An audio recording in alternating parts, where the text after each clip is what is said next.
Hello. नमस्कार सभी को। मैं शंकर चंदेला आपका हार्दिक स्वागत करता हूं आपके अपने YouTube channel GK by Malaram sir पर। देखो, हम कंप्यूटर पढ़ रहे थे जिसके अंदर हमने इनपुट डिवाइस देख लिए थे। उसके बाद में सीपीयू के बारे में पढ़े थे जिसके अंदर सीपीयू के दो पार्ट होते हैं, सीयू एएलयू। इसके अलावा आज हम देखेंगे कि आउटपुट डिवाइस क्या होते हैं। तो आज हम क्या पढ़ेंगे, क्योंकि हमने इनपुट डिवाइस ही पढ़ लिया कि कौन कौन से होते हैं इनपुट डिवाइस, उनको डिटेल में आगे पढ़ेंगे। सेकंड, हमने सीपीयू के बारे में पढ़े। Central processing unit two type होते हैं, CU control unit, ALU arithmetical logical unit. इसके अलावा आज थर्ड हम पढ़ेंगे आउटपुट डिवाइस, कि जो कंप्यूटर के अंदर जो डाटा होता है, डाटा जो आउटपुट होता है, वो जो आउटपुट होता है वो कौन कौन से डिवाइस के द्वारा होता है। तो हम देखेंगे कि आउटपुट डिवाइस कौन कौन से होते हैं। देखो सामने output device. Output device first क्या दे रखा है हमें, मॉनिटर। मॉनिटर क्या होता है, जो स्क्रीन होती है जिसके ऊपर हमें डिस्प्ले के ऊपर दिखाई देता है वो क्या होता है, मॉनिटर होता है।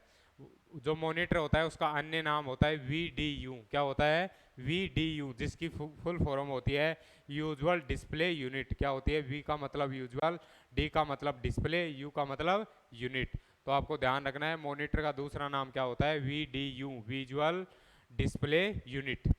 इसके अलावा देखो, स्क्रीन पर अति सूक्ष्म बिंदु जिन्हें पिक्सेल्स कहा जाता है के द्वारा पिक्चर निर्माण किया जाता है। आपने कभी अज्यूम किया हो, जैसे ये स्क्रीन है, मान लो सामने ये स्क्रीन है, स्क्रीन के ऊपर क्या होते हैं, बिल्कुल बारीक बारीक दिखाई नहीं देते, बिल्कुल बारीक होते हैं। बारीक बारीक बिंदु क्या करते हैं, मिक्स होते हैं और क्या बनती है, हमारी पूरी पिक्चर बनती है। तो जो ये बारीक जो डॉट्स होते हैं उनको हम क्या बोलते हैं, पिक्सल्स कहा जाता है। एग्जाम के अंदर पूछा जाता है, जो डिस्प्ले होती है उसके अंदर जो बारीक बिंदु होते हैं जिनके द्वारा पिक्चर का निर्माण होता है, फोटो बनती है जिससे, उन्हें हम क्या कहते हैं, पिक्सल्स कहा जाता है। के द्वारा पिक्चर निर्माण किया जाता है, इसी के द्वारा क्या होती है, जो हमारी फोटो होती है वो बनती है। कुल पिक्सलों की संख्या रिजोल्यूशन कहलाती है। तो जो जो पिक्सल होते हैं, जो बारीक डॉट होते हैं, तो जो जो टोटल पिक्सल रहेंगे, जैसे ये स्क्रीन है, इसके अंदर क्या होते हैं, करोड़ों संख्या में क्या होते हैं, पिक्सल्स होते हैं। तो जो टोटल पिक्सल्स पिक्सल्स होते हैं उनकी संख्या को हम क्या कहते हैं, रिजोल्यूशन। क्या कहेंगे, रिजोल्यूशन कहा जाता है। ये भी एग्जाम के अंदर क्वेश्चन पूछा जाता है, जो कुल पिक्सलों की संख्या को क्या कहते हैं, हमें रिजोल्यूशन कहते हैं। आगे देखो, अगर जो रेजोल्यूशन होता है ये अगर इंक्रीज होगा, बढ़ता है, तो पिक्चर की क्वालिटी भी क्या होती है, बढ़ती है। पिक्चर क्या बनेगी, ज़्यादा स्पष्ट। कंप्यूटर के आपको ऐसे कैसे नोट्स बनाने हैं जो मैंने लिखे हैं। जो रिजोल्यूशन रहेगा, रिजोल्यूशन जैसे बढ़ेगा, और रिजोल्यूशन कब बढ़ेगा, जब पिक्सल्स की संख्या क्या होगी, बढ़ेगी। तो जैसे ये स्क्रीन है, इसके अंदर मान लें कि हम 1 करोड़ पिक्सल्स हैं। अगर 1 करोड़ की जगह हम क्या लगाएं, इसमें 1.5 करोड़ पिक्सल्स लगाएं, तो क्या होगी, पिक्सल्स की संख्या बढ़ेगी। तो कुल पिक्सल्स की संख्या को हम क्या कहते हैं, रिजोल्यूशन। अगर रिजोल्यूशन बढ़ेगा तो पिक्चर क्या बनेगी, ज़्यादा स्पष्ट बनेगी। तो इससे हम कह सकते हैं कि जिस स्क्रीन के अंदर ज़्यादा पिक्सल्स की संख्या होती है उसके अंदर जो पिक्चर होती है वो क्या बनती है, ज़्यादा स्पष्ट बनती है। देखो, मॉनिटर के प्रकार, मॉनिटर भी कई प्रकार का होता है। जैसे फर्स्ट देर का आपको CRT, ये भी क्या है, मॉनिटर का प्रकार। और CRT की फुल फॉर्म क्या होती है, कैथोड रे ट्यूब। जो सबसे पहले मॉनिटर आए थे वो कौन सा था, CRT, जो क्या करता था, ज़्यादा बिजली की खपत करता था। इसके बाद में LCD आई, फिर बाद में लास्ट में LED।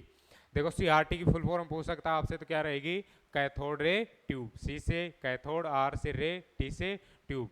उसके बाद में देर का आपको LCD, जो CRT था, इसके बाद में नेक्स्ट वर्जन आया कौन सा था, LCD, जिसकी फुल फॉर्म क्या होती है, L से तो क्या होता है, लिक्विड, C से क्या रहेगा, क्रिस्टल, और D से डिस्प्ले। तो देर का है लिक्विड क्रिस्टल डिस्प्ले। तो अगर आपसे पूछा जाए कि LCD की फुल फॉर्म बताओ, तो आप क्या बताओगे, लिक्विड क्रिस्टल डिस्प्ले।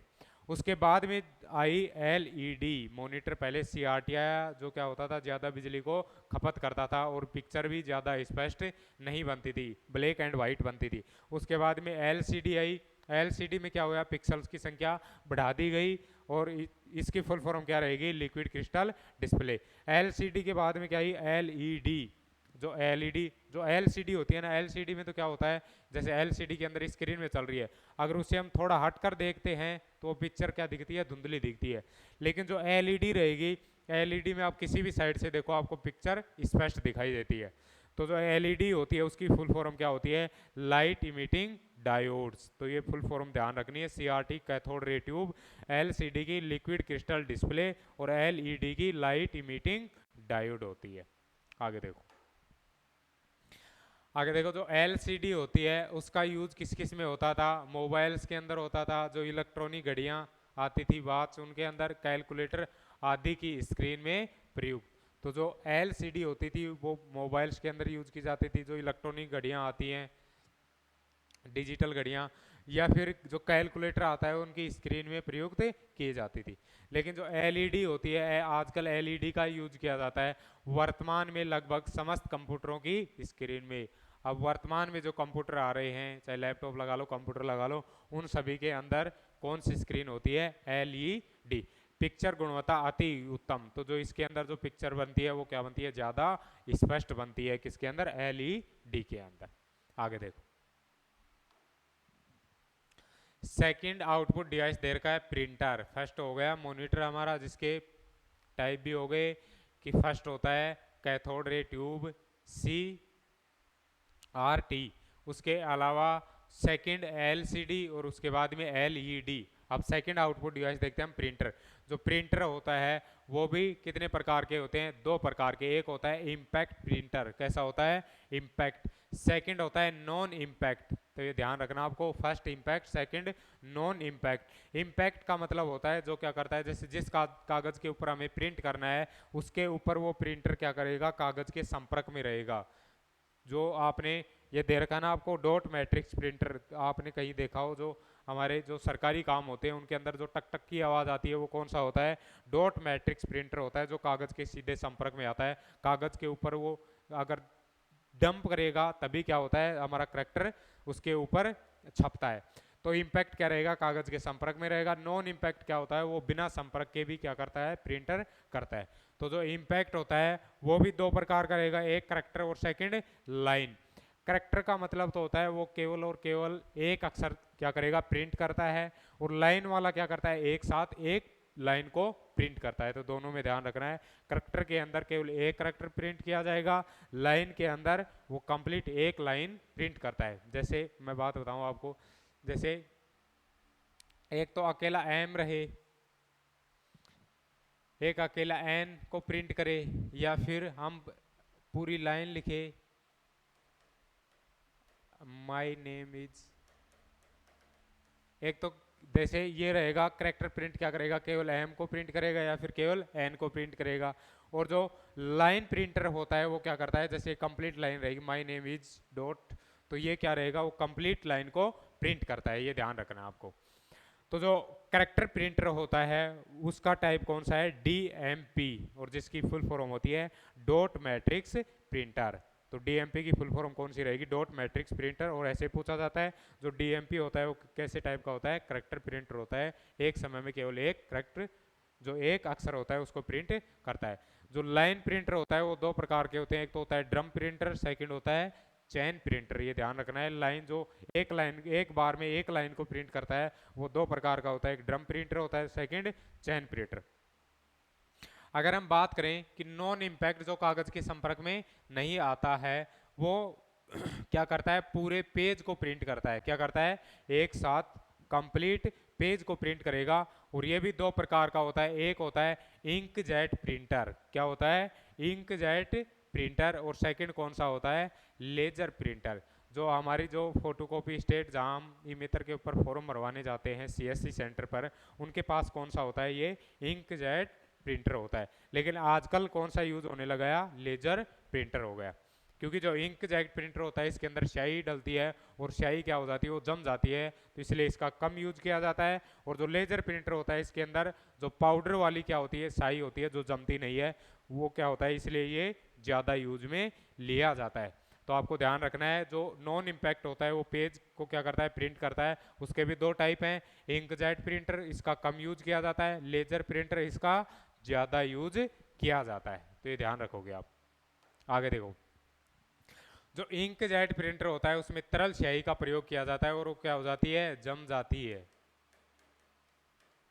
इसीलिए क्या करते हैं, इसका कम यूज किया जाता है, किसका, इंकजेट प्रिंटर का। सेकंड आपको दे रखा है लेजर प्रिंटर, इसमें पाउडर रूपी स्याही जिसे हम क्या बोलते हैं, टोनर, क्या बोलते हैं, टोनर का प्रयोग किया जाता है। प्रिंटिंग गुणवत्ता सर्वोत्तम, तो इसकी प्रिंटिंग गुणवत्ता क्या होती है, सर्वोत्तम होती है। ये जो पेज होता है उसको क्लियर प्रिंट करता है। तो आपको ध्यान रखना है जो इंकजेट होता है उसका कम यूज क्यों किया जाता है, क्योंकि उसमें तरल स्याही का प्रयोग किया जाता है जो क्या हो जाती है, जम जाती है। सेकंड अगर हम देखें जो लेजर प्रिंटर होता है उसके अंदर पाउडर रूपी स्याही डाली जाती है जो जमती नहीं है, उसे हम क्या बोलते हैं, टोनर बोला जाता है। और इसकी प्रिंटिंग गुणवत्ता क्या होती है, अच्छी होती है। आगे देखो, आगे हम थर्ड पार्ट की बात करें कि मेमोरी क्या होती है, क्योंकि जो हमारा कंप्यूटर होता है उसके अंदर डाटा को क्या करते हैं, हम स्टोर करते हैं। तो डाटा कहाँ स्टोर होता है, मेमोरी के अंदर होता है। किस में होता है, मेमोरी के। हम मेमोरी के अंदर कंप्लीट पढ़ेंगे रैम क्या होती है, रोम क्या होती है, ये क्या क्या यूज होते हैं। इसके अलावा कैश मेमोरी क्या होती है, कंप्लीट पढ़ेंगे। लेकिन आज केवल हम ये देखेंगे unit of memory, unit of memory, memory की यूनिट क्या होती है। तो देखो सामने, सबसे पहले तो आप ये ध्यान रखोगे कि मेमोरी की सबसे छोटी यूनिट क्या होती है, बिट होती है। ये ध्यान रखोगे आप कि जो मेमोरी होती है, अगर आपसे क्वेश्चन पूछा जाए कि मेमोरी की सबसे छोटी यूनिट क्या होती है, तो आप क्या बताओगे, बिट होती है। अगर आपसे पूछा जाए स्टोरेज की सबसे छोटी यूनिट, तो क्या बताओगे, बाइट। ये दोनों डिफरेंस ध्यान रखने हैं आपको। मेमोरी की सबसे छोटी यूनिट बिट, स्टोरेज की सबसे छोटी यूनिट बाइट होती है। इसके अलावा आप ध्यान रखोगे जीरो और वन, क्योंकि जो कंप्यूटर होता है उसकी लैंग्वेज क्या होती है, जीरो और वन के अंदर ही समझता है, zero and one, on end of. तो ये ध्यान रखना आपको, जीरो या वन को हम क्या बोलते हैं, बिट बोला जाता है। क्या बोलते हैं, बिट। और जो क्या होती है, मेमोरी की सबसे छोटी यूनिट होती है। अगर जो बिट रहेगा, जीरो और वन को बिट बोल दिया, 8 बिट्स का जो समूह होता है उसे हम क्या बोलते हैं, 1 बाइट बोला जाता है। 8 बिट्स मिलकर के किसका निर्माण करती हैं, एक बाइट का निर्माण। 1024 जो बाइट रहेंगी वो किसके बराबर होती हैं, 1 किलो बाइट, जिसे हम क्या बोलते हैं, 1 केबी। क्या बोलेंगे, 1 केबी बोला जाता है। 1024 जो केबी रहेंगे, किलो बाइट, वो मिलकर के क्या बनाती है, 1 मेगाबाइट, जिसे हम क्या बोलते हैं, एमबी। क्या बोलेंगे, एमबी। इसके अलावा ऐसे पूछ सकता है आपसे कि केबी की फुल फॉर्म बताओ, तो आप क्या बताओगे, किलो बाइट। एमबी की फुल फॉर्म बताओ तो क्या बताओगे, मेगा बाइट। साथ साथ में ये भी ध्यान रखना आपको, 1 मेगाबाइट, अगर 1024 हम क्या लें, एमबी, मेगाबाइट, तो वो मिलकर के क्या बनाती है, 1 गीगाबाइट, जिसे हम क्या बोलते हैं, जीबी। क्या बोलेंगे, जीबी। 1024 जीबी मिलकर के क्या बनाती हैं, टेराबाइट, 1 टेराबाइट, जिसे हम क्या बोलते हैं, टीबी। क्या बोलेंगे, टीबी। तो आपको ध्यान रखना है, मेमोरी की सबसे छोटी यूनिट बिट, स्टोरेज की सबसे छोटी यूनिट बाइट। जीरो और वन को हम क्या बोलते हैं, बिट बोलते हैं। 8 बिट्स मिलकर के क्या बनाती है, एक बाइट। 1024 बाइट 1 किलोबाइट, जिसे केबी बोलते हैं। 1024 केबी 1 एमबी के बराबर। 1024 एमबी 1 जीबी के बराबर। 1024 जीबी 1 टीबी के बराबर। केबी की फुल फॉर्म किलोबाइट, एमबी की फुल फॉर्म मेगाबाइट, जीबी की फुल फॉर्म गीगाबाइट, टीबी की फुल फॉर्म टेराबाइट। ये ध्यान रखना आपको। आज की क्लास में हम यहीं तक पढ़ेंगे। अगली जो क्लास होगी उसके अंदर हम देखेंगे रैम क्या होती है, रोम क्या होता है, कैश मेमोरी क्या होती है, इसके अलावा कंप्यूटर कैसे वर्क करता है। तो आज की क्लास में हमने आउटपुट डिवाइस देख लिया। इसके अलावा जो मेमोरी होती है उसकी जो छोटी छोटी बातें होती हैं वो हमने समझी। जो मेमोरी की जो यूनिट होती हैं वो क्या होती हैं, क्योंकि हम यही बोलते हैं हमारी मेमोरी 8 जीबी की है, तो जीबी क्या होती हैं, गीगाबाइट होती हैं। जो 1 जीबी किससे मिलकर बनी होती है, 1024 एमबी से मिलकर के बनी होती है। तो आज की क्लास में हम यहीं तक पढ़ेंगे। इसके अलावा हमारा channel GK by Malaram sir, इसको आपको ज़्यादा से ज़्यादा लाइक करना है, शेयर करना है, सब्सक्राइब करना है। Thank you so much.